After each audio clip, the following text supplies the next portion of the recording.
बच्चों, हम लोगों ने जो रेजोनेंस का 6 नंबर का अपलोड देखा है उसमें मैंने आपको plus are effect showing groups के बेंजीन रिंग के साथ जितने भी रेजोनेटिंग स्ट्रक्चर बनेंगे उसमें एक जनरल मैंने आपको दिखा दिया है और 2 एग्जाम्पल करके भी मैंने दिखाए हैं, जिसमें एक क्लोरोबेंजीन का भी एग्जाम्पल है और एक शायद एनिलीन का एग्जाम्पल है।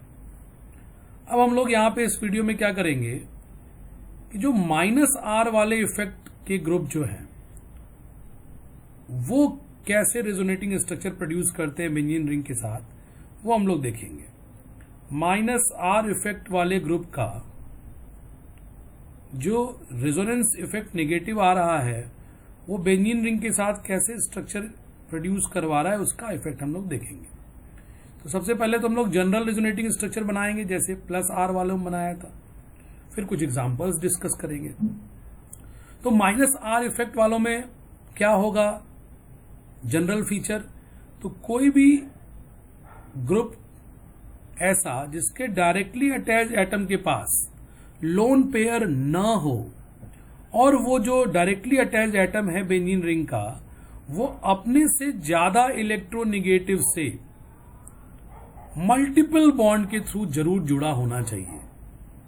ऐसा ग्रुप अगर हमारे पास सेटिस्फाइड है, ऐसा स्ट्रक्चर हमारे ग्रुप के अंदर अगर सेटिस्फाइड है तो वो -R इफेक्ट शो करेगा और उसके रेजोनेटिंग स्ट्रक्चर्स कैसे बनेंगे जनरल, वो मैं आपको यहां इसमें दिखाने जा रहा हूं। मैं फिर से बता दूं, ऐसा ग्रुप -R इफेक्ट शो करेगा, बेंजीन रिंग से रेजोनेंस के द्वारा इलेक्ट्रॉन खींचेगा या कंजुगेटेड सिस्टम से रेजोनेंस के द्वारा इलेक्ट्रॉन खींचेगा जिसमें रिंग के साथ डायरेक्टली अटैच जो एटम है उसके पास लोन पेयर न हो और वो डायरेक्टली अटैच एटम अपने से ज्यादा इलेक्ट्रोनेगेटिव एलिमेंट से मल्टीपल बॉन्ड के थ्रू जुड़ा होना चाहिए।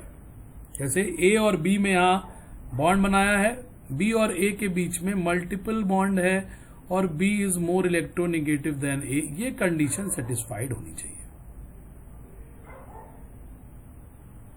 देखिएगा इसमें कैसे जनरल रेजोनेटिंग स्ट्रक्चर बनेगा। B और A में B की इलेक्ट्रोनेगेटिविटी A से ज्यादा तो पाई इलेक्ट्रॉन पेयर A पे चला जाएगा, सॉरी B पे चला जाएगा।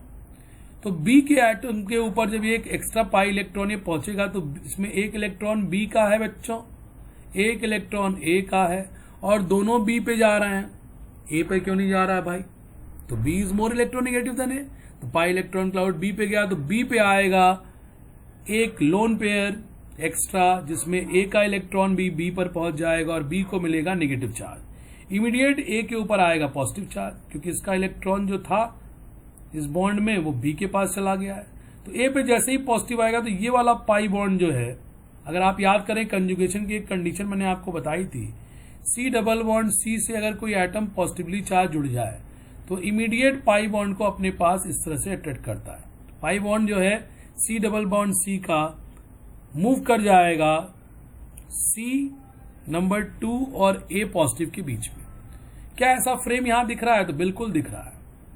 यहां देखिए आप, C डबल बॉन्ड C यहां पे है के बीच में डबल बॉन्ड और A होने वाला है पॉजिटिव, तो ये पाई इलेक्ट्रॉन यहां चला जाएगा इन दोनों के बीच में।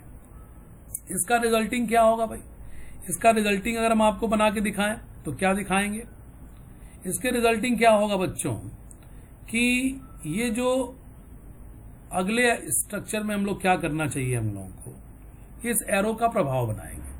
अच्छा, जो बॉन्ड एरो से अफेक्टेड नहीं हुआ उसको एज इट इज बना दिया जाए, तो डबल डबल। अब इस एरो का क्या प्रभाव, तो ये A और B ऐसे भी बना दीजिए, सिंगल बॉन्ड पे तो कोई प्रभाव नहीं पड़ा। पाई बॉन्ड के कारण B को मिल गया एक इलेक्ट्रॉन पेयर, B पे आ गया नेगेटिव, A पे पॉजिटिव आया था, ये इलेक्ट्रॉन जब यहां से भाग गया तो A और C के बीच में एक पाई बॉन्ड दिखाई पड़ेगा और अल्टीमेटली पॉजिटिव आ जाएगा इस ऑर्थो वाले कार्बन के ऊपर। तो ऑर्थो वाला कार्बन हो गया पॉजिटिवली चार्ज। अब भाई जब ये पॉजिटिवली चार्ज हुआ तो इस वाले पाई बॉन्ड को इन दोनों के बीच में माइग्रेट कराइए। ऐसा मूवमेंट अगर आप देखेंगे तो जनरल जब हमने कंजुगेशन आपको पढ़ाया था तो ऐसा इलेक्ट्रॉनिक मूवमेंट वहां पे है। अगर आपको डाउट होता है तो आप जरूर हमसे इसके बारे में कांटेक्ट करें। अब देखिए क्या है बेटे, इसका जो इलेक्ट्रॉनिक मूवमेंट है इसका रिजल्ट क्या है, जो एरो आपने बनाया। अब इसका एरो का क्या रिजल्ट आ रहा है आपके पास,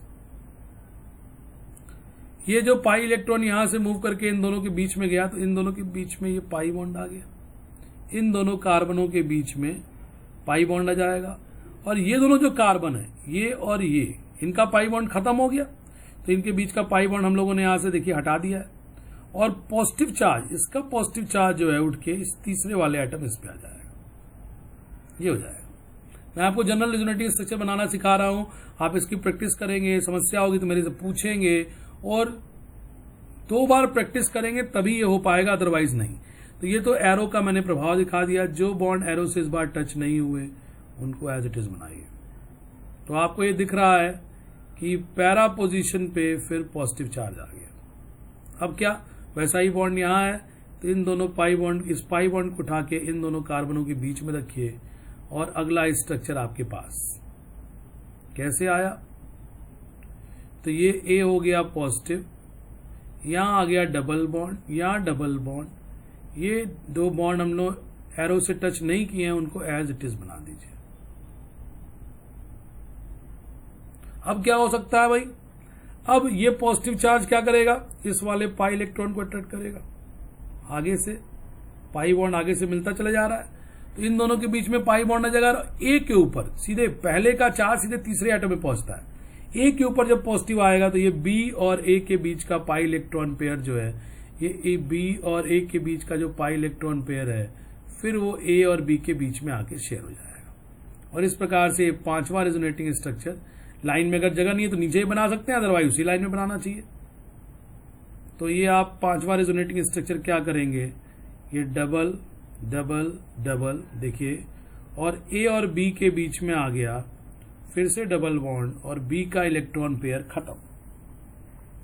ये 5 रेजोनेटिंग स्ट्रक्चर आप ध्यान से देखेंगे, एक एक करके उसको ध्यान से बनाइए, कहां कब चार्ज आ रहा है, कब कौन आइटम नेगेटिव हो रहा है, कब कौन आइटम पॉजिटिव हो रहा है, ये आपको ध्यानपूर्वक समझना पड़ेगा।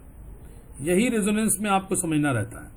अब इसका रेजोनेंस हाइब्रिड बनाएंगे भाई, तो जो सिग्मा बॉन्ड का फ्रेम है वो तो रेजोनेंस में डिस्टर्ब होता नहीं है। पाई बॉन्ड कहां है और कहां नहीं भी उसको पार्शियल डबल बॉन्ड से कर देंगे। यहां पाई बॉन्ड है भी और नहीं भी, स्ट्रक्चर नंबर 1 में है, 2 में नहीं है, 3 में ए और बी के बीच में पाई बॉन्ड नहीं है, 4 में नहीं है, फिर 5 में आ गया है। तो पाई बॉन्ड कुछ में है कुछ में नहीं है, इसका मतलब पार्शियल डबल बॉन्ड ए और बी के बीच में। फिर ए और बेंजीन के कार्बन के बीच में यही होगा, और बेंजीन के अपने में तो पार्शियल डबल बॉन्ड या पाई बॉन्ड है भी और नहीं भी, ये तो हाइब्रिड में परमानेंट होता है बेंजीन के। अब देखिए किन किन एटम्स पे चार्ज आया है।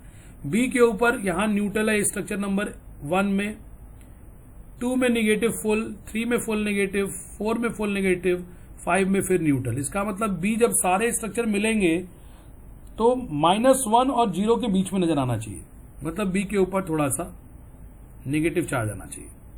और बेंजीन के देखिए किन किन पोजीशंस पे चार्ज आया है। तो यहाँ स्ट्रक्चर नंबर 2 अगर आप देखेंगे तो ऑर्थो पोजीशन पे आपको बेंजीन पॉजिटिव दिख रहा है, बाकियों में ऑर्थो, जो राइट वाला ऑर्थो है वो न्यूट्रल है, तो इसके ऊपर पार्शियल पॉजिटिव दे सकते हैं। उसी तरह से पैरा पे पार्शियल पॉजिटिव दे सकते हैं, और उसी तरह से ऑर्थो पे फिर पार्शियल पॉजिटिव दे सकते हैं। तो ये -R के केस में जो जनरल रेजोनेटिंग स्ट्रक्चर है उसका ये रेजोनेंस हाइब्रिड है। तो इसको आप बच्चों खूब ध्यान से बनाइए, चार्ज कहां कौन सा कब आ रहा है, कौन सा एरो कब कहां कैसे जा रहा है, ये आपको बहुत ध्यान से देखना है। कोई समस्या होती है आप पूछ सकते हैं। इसके नेक्स्ट वीडियो में मैं अपलोड जो करूंगा वो होगा -R इफेक्ट के एग्जाम्पल्स।